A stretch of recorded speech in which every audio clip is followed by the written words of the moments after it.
Incorporating disability inclusion at work, understanding the what, why, and how. Hello, in this presentation, we shall introduce you to the aspect of incorporating disability inclusions at work. In this presentation, learners will be able to understand the what, why, and how of doing so, since at work is essential for businesses fostering equality, diversity, and inclusion. At the end of this presentation, you will be able to outline 5 ways to create a disability-inclusive workplace. Distinguish the meanings of disability, inclusion, and accessibility. Indicate 3 do's and don'ts for creating disability, inclusion, and accessibility in business. Unit 1. Incorporating disability inclusion at work is organized in one subunit. Subsection 1.1 Understanding the what, why, and how. Understanding the what, why, and how. Why we need to focus on disability inclusion. People with disabilities have the right to equal participation in work and life. The UN Convention on the Rights of Persons with Disabilities, UNCRPD, and national laws prohibit discrimination, enforce employment quotas, and ensure accessibility. With growing numbers due to aging populations and medical advances, people with disabilities and their families represent a significant and often overlooked market. Employees with disabilities offer valuable skills, perspectives, and can boost productivity. Making products and services accessible can expand customer bases and drive innovation. Inclusive practices enhance brand reputation, staff well-being, and sustainability while reducing legal and operational risks. The barriers to disability inclusion include attitudinal barriers, discrimination and stigma. Institutional barriers, discriminatory policies and lack of disability inclusion training. Environmental barriers, inaccessible infrastructure and communications. Governments, businesses, and civil society must work to eliminate these barriers. Doing so promotes inclusion and empowerment for people with disabilities and benefits companies. Conducting a barrier analysis, a key initial step for companies. Companies should first identify barriers to disability inclusion within their operations. They need to develop and implement a plan to address these barriers, and regularly review progress.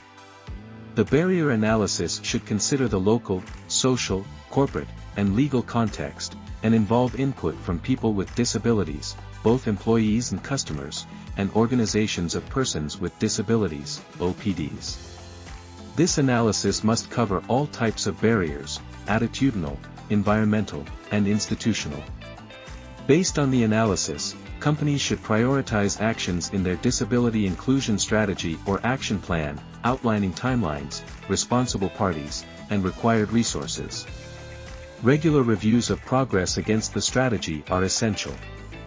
Here is the scheme depicting the necessary steps to take as business in order to conduct a barrier analysis. People with disabilities are now a key focus in the business agenda, with disability inclusion increasingly featured in policies and gaining traction in business strategies. Accommodating employees with disabilities is crucial for talent acquisition, social responsibility, and compliance with national laws. Diversity and inclusion involve efforts, policies, and practices that ensure individuals from various backgrounds are culturally and socially integrated into the workplace. Organizations that prioritize these aspects will build a diverse team that reflects the society in which they operate. Managers recognize the importance of disability inclusion for business success but may have questions about implementing initiatives effectively. How can they get started? How can they enhance these initiatives? Key considerations include corporate social responsibility, CSR. While disability inclusion initiatives are still relatively rare in CSR, they are increasingly featured in annual CSR reports.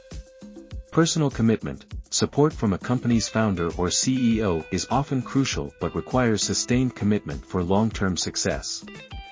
Financial incentives. Small and medium enterprises often benefit from grants that help cover the costs of reasonable accommodations, preventing these expenses from discouraging the hiring of candidates with disabilities.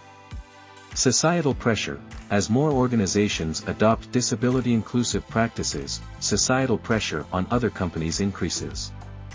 The advocacy work of disabled persons organizations, DPOs, and non-governmental organizations, NGOs, can significantly contribute to this pressure. Since the establishment of diversity inclusion organizations like the Equal Employment Opportunity Commission, EEOC, companies have been accountable for reducing barriers for talent from underrepresented backgrounds. Initially, these efforts focused on ethnic diversity and later expanded to include women. However, while 90% of companies prioritize diversity, only 4% consider hiring people with disabilities as part of their diversity initiatives. This optics-minded approach to diversity fails to capture the true benefits of inclusion.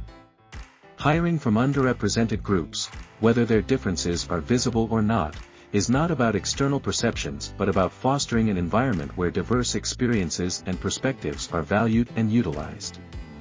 As the saying goes, the same mindset that got you here won't get you there. Engaging with people who have different backgrounds isn't just a benefit for them but for everyone involved. It introduces creative thinking, unique perspectives, and diverse experiences, helping organizations challenge outdated ideas and stay ahead. The United Nations Convention on the Rights of Persons with Disabilities, CRPD, is an international treaty that establishes globally recognized benchmarks for disabled people's rights in all areas of life, including the economic, social, political, and cultural spheres. It sets out how human rights apply in the context of disability and requires states to bring their legislative frameworks in line with the CRPD to promote and protect the rights of people with disabilities. The CRPD was adopted in 2006 and entered into force in 2008. It has been ratified by more than 150 countries as well as by the European Union, which for the first time became party to an international human rights treaty. Every organization should have equality, diversity and inclusion, EDI, as a top priority. It's essential for creating an inclusive workplace culture. EDI initiatives are practical measures companies implement to build a diverse, equitable, and inclusive workplace.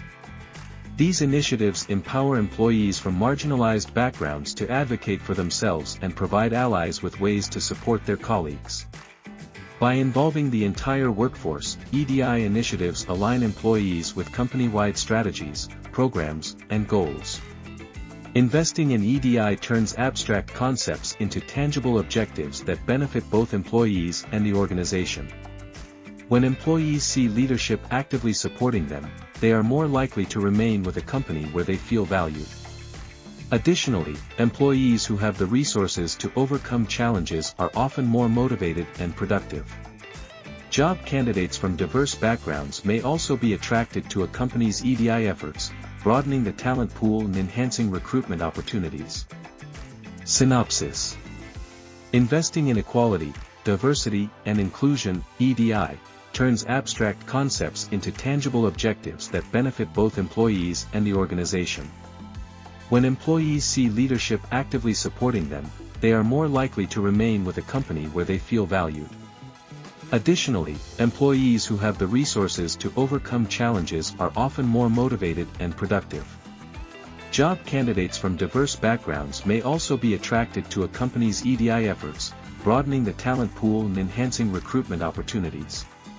Here are some common EDI initiatives companies can consider. Employee resource groups, ERGs. Encourage employees to create ERGs based on race, gender, sexuality, and other marginalized traits or backgrounds. Unbiased hiring practices. Focus on recruiting from marginalized communities, revise job descriptions to be more inclusive, and conduct blind resume reviews. EDI training. Offer in-person workshops, online courses, and other resources to educate employees about the challenges faced by various backgrounds and how to create a supportive workplace. EDI mentorship programs. Provide mentorship opportunities specifically for women, Black employees, and other underrepresented groups to offer additional professional support and networking. EDI policies. Develop and enforce stronger anti-harassment and anti-discrimination policies to ensure a safe work environment. Fair promotion practices. Implement quotas to promote a certain number of women and individuals from marginalized backgrounds into management roles, fostering diverse leadership. Thank you.